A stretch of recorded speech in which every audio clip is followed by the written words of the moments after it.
in what Mr. Obama was saying, whereas Mr. Obama seemed to have problems finding, quote, his default face. If you watched him and you can read body language, and I commented to my wife last night as we were watching this, that these two guys hate each other on a personal level. They do not like each other at all on a personal level, and it showed. President Obama's jaws throughout the night were clenching. I mean, I guess that's the one of the downfalls of having 2% body fat. I guess you can see every little movement underneath the skin. But yeah, he was clenching his jaws. He was glaring intently. He looked angry, like you said. Like, how dare you question me? I'm here to make sure that the seas don't rise and the skies clear up and all is lollipops and rainbows or whatever the hell he promised going back to 2008. But I'm with you, and unfortunately, a lot of conservative commentators today, and maybe some not so conservative commentators, they all seem to be missing the point, or were dismissing the point. Uh, I thought that President Romney, as you said, came off as presidential, someone who was a leader and wouldn't stoop to the dirty tactics. One of the callers on a local radio show today summed it up as best as I've heard today, and that was one of those guys up there was trying to win a debate, and the other one was trying to win an election. Right. I thought, you know what, that summed it up the best. Mr. Obama was trying to win the debate by going on the attack and on the offensive, which give him credit. Hey, he was awake for this one. Yeah. Hey, good job there, Barry. Good way to be there. But Mr. Romney basically did the old Muhammad Ali thing. When he got tired in the late rounds, what did he do? He would lean all over you, hug you up, and make you push you off of it. Which is kind of what he did. Well, I agree with Mr. Obama on this and this and this, but Right. I would have done it this way. And he kept, while Mr. Obama's job was to paint Mr. Romney as some sort of wild-eyed right wing warrior. Mr. Mr. Romney's job was to say, "Hey, that's not who I am." I agree with Mr. Obama on some of these things. I just think he should have included Israel in some of his visits. I think he should have came up with these sanctions earlier. So, while a lot of people were angry with Governor Romney for letting Mr. Obama off the hook as far as the Libya question goes, and we'll get into that after the break. Uh, Right. I thought that it was, as I put in a lot of my posts, Rick. You know what? Enough said, right? Right. The news media covered it all day, all week, between the second debate and the third, as to what the true facts were. So that was established. That he didn't have to say, he lied, but because we already knew he lied. Yes. So why beat that dead horse? And I think actually he did slightly allude to it in his first answer. He says, "Well, we know it now. At least we know now. It seems that it was a terrorist attack." In kind of an offhanded way, a little subtle way to do it. What we have now, as I was going to say, is we have a lot of conservative commentators that are angry with Mr. Romney for not, going on the full blown attack on this one, and they don't understand what he was doing. He was leaving it to the people. You know that he lied. Here it is, the very first question, just like you expected. I'm going to take the high road. You know he lied. I know he lied. He knows he lied. And let's leave it with that. And we'll sit here. We won't give him a chance to address that lie because he's been practicing it all week long. Yeah. And what did he do? He took that response time away from him. You can't respond to your lying with your already made up story as to what you're going to say. I thought it was a masterful stroke. Actually, once you step back and you think about what happened and what he did, now you get it, or at least I did. It took me a minute Took me a little while to understand. Hey, why isn't he going after this guy? Why isn't he laying him out? Even Charles Krauthammer said afterward he would have went after him with a baseball bat on this subject, but then he realized also what he was doing and said, "Oh, wow, masterful stroke." I mean, and I got to be honest with you. If I'm going to listen to any commentator out there, the smartest guy in the room is Charles Krauthammer. Would we agree? Right. Would we agree? Oh yeah. Definitely. I mean, you know, he's kind of like one of these guys like Stephen Hawking. You can't use your body, so your brain is uber developed. You know, he's paralyzed, right? Right. You know, indiscretion during college. You dive into a swimming pool and there's no water in it, bad things happen to you. But anyway, you know me, I digress. But yeah, I think, Rick, I agree with you. I think President Obama came off like as a petulant child. I mean, like, "Well, we don't have, we used to have more horses and bayonets." Really, man? Really? That was you are the president, right? He was the president of the United States of America, That's arguable. the leader of the free world, and he re, It's arguable. he replies with "nanny nanny boo boo." I know you are, but what am I? Really?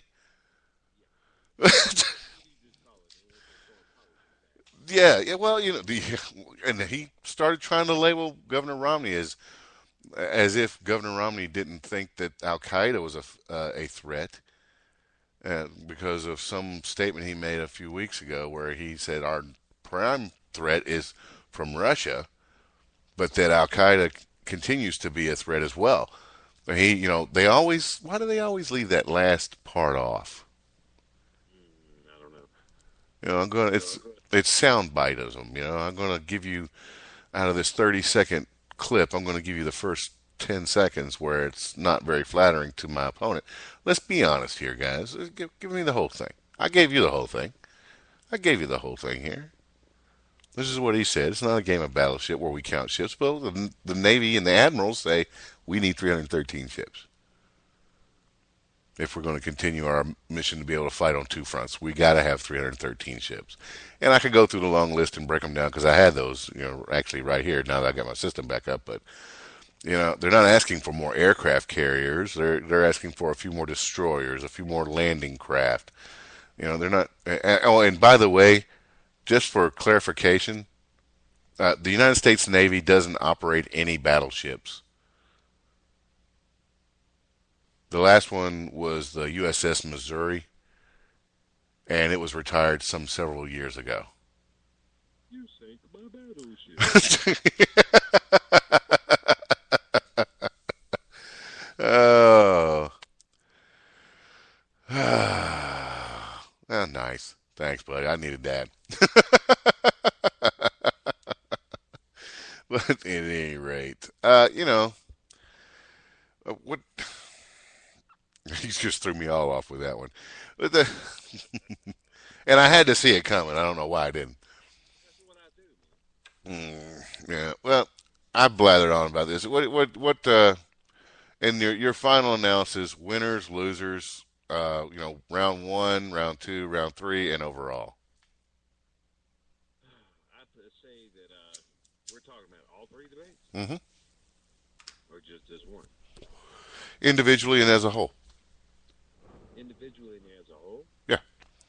I think that over the three, that the GOP team won the three debates. Hmm. I think last night, I stick with my original analysis that Romney didn't do himself any harm, Hmm. and Obama didn't do himself any good. Well, I would agree to the extent that last night I thought it was a draw. If you watch Frank Luntz's focus group afterwards, which I have done on each one of the debates, I think those are the most insightful as to who actually won. Because they take a sampling of some people off the street, and hell, when he asked them each at the beginning, "Who did you vote for Obama in 2008?" And most times, actually on all of the panels, it was a majority of them voted for Obama the previous time.